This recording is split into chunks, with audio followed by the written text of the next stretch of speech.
one of our audience here. Mm-hmm. The question is, how would the content in the world of science to enrich student or kids' understanding of the science around them?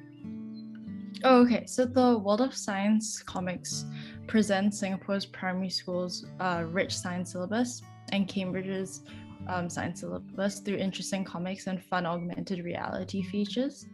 Um, so the World of Science comic series' first 5 books explore topics like aquatic creatures.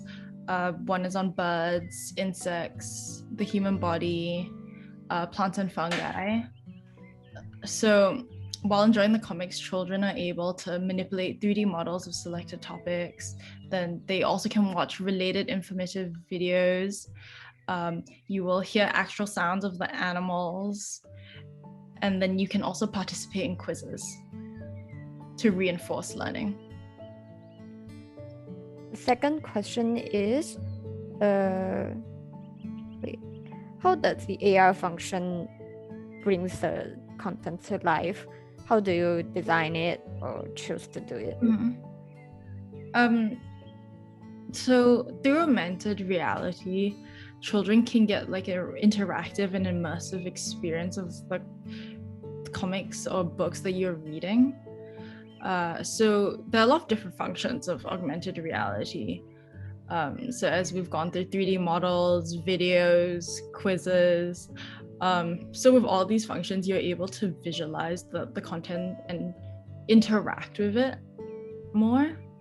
So for example, if you're reading about the human body, it can appear in 3D format and the readers are able to manipulate the image, like zoom in on it, like zoom in on the heart, like, and you hear like a voiceover about it, and then you can explore the different dimensions of the 3D image. Okay, and there's one more. How are these books designed to interest kids in order to make them want to read and learn more? Oh, we want to keep the kids intrigued about the world and to be curious and ask questions through these stories and through the augmented reality components. I hope that for these kids, like the augmented reality components are all like, it's quite a new thing, but I hope it makes them more interested, and all the further reading makes them want to, like, besides what's in the books themselves, to go out and read about it. So I hope like the books create like a lasting memory, an impression of the topics, so that they can go out further and do more research on their own. There's a question from one sir: how to make a question that traps the reader to find the answer by thinking and remembering, not in the form of a question that has a definite answer. So I think,